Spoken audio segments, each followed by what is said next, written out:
Définition. La valeur absolue d'un réel x est la distance de x à 0.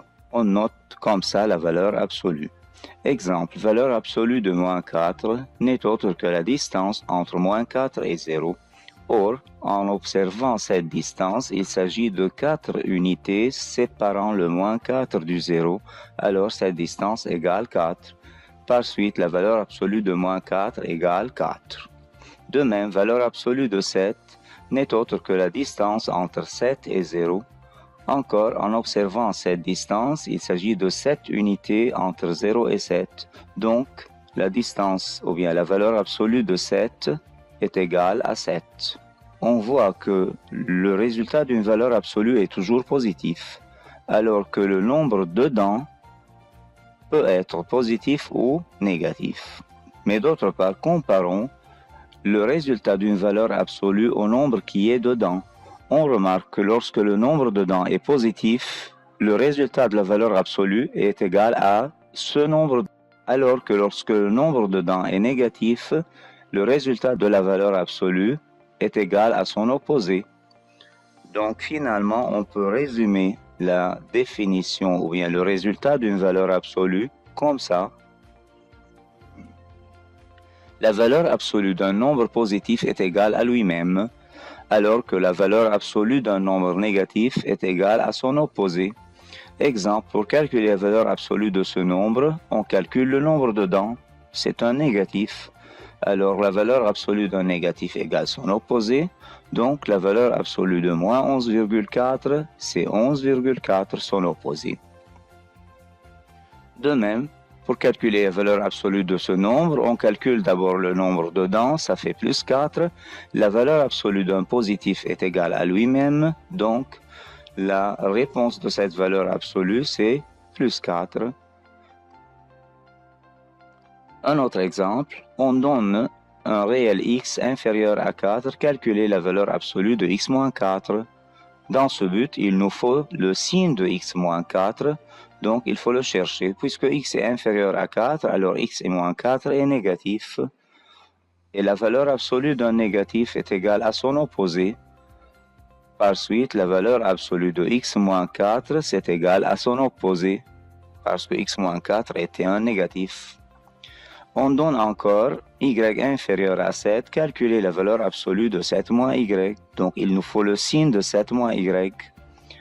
Puisque y est inférieur à 7, alors 7 moins y est un positif parce que c'est un grand moins petit. Et la valeur absolue d'un positif est égale à lui-même. Donc la valeur absolue de 7 moins y égale à 7 moins y. Prenons un autre exemple. Soit à écrire sans valeur absolue l'expression a égale valeur absolue de 3x moins 12 moins 2 fois valeur absolue de moins x plus 5.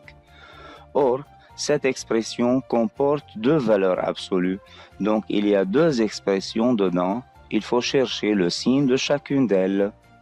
Pour préparer l'étude du signe d'un polynôme du premier degré, on doit chercher d'abord son zéro, donc 3x moins 12 s'annule quand x égale 4, alors que la deuxième expression, moins x plus 5 s'annule quand x égale 5. Donc cette préparation est nécessaire pour pouvoir dresser un tableau de signes. Le tableau de signes sera donné comme suit. 3x moins 12 s'annule en 4, alors comme tout polynôme du premier degré, après 0, il prend le même signe que son a, qui est 3, donc c'est positif après 0, et négatif avant 0, parce qu'avant 0, ça prend le signe contraire de son a. De même, le moins x plus 5 s'annule en 5, donc après 0, il prend le même signe que son a, qui est le moins 1, donc après 0, il prend le signe moins, et avant le signe contraire, c'est donc le signe plus. Ayant trouvé les signes, maintenant on peut exploiter les valeurs absolues. La valeur absolue de 3x moins 12, il faut regarder le signe de 3x moins 12. Dans le premier intervalle, 3x moins 12 est un négatif, donc sa valeur absolue égale son opposé. C'est donc moins 3x plus 12. Dans le deuxième intervalle, le 3x moins 12 est un positif, donc sa valeur absolue égale lui-même. Dans le troisième intervalle, le 3x moins 12 est aussi un positif, donc sa valeur absolue est égale à lui-même. Maintenant, pour la valeur absolue de moins x plus 5, il faut regarder d'abord le signe de moins x plus 5. Dans le premier intervalle, le moins x plus 5 est un positif, alors sa valeur absolue est égale à lui-même. Dans le second intervalle, c'est aussi un positif, alors sa valeur absolue est égale à lui-même. Dans le troisième intervalle, le moins x plus 5 est un négatif, donc sa valeur absolue égale son opposé, qui est x moins 5. Finalement, on peut calculer A dans chacun des trois cas trouvés.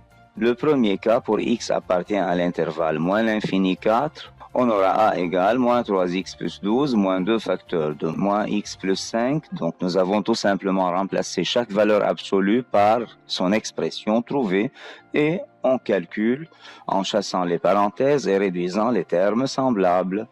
De même, on opère dans le deuxième intervalle et dans le troisième intervalle.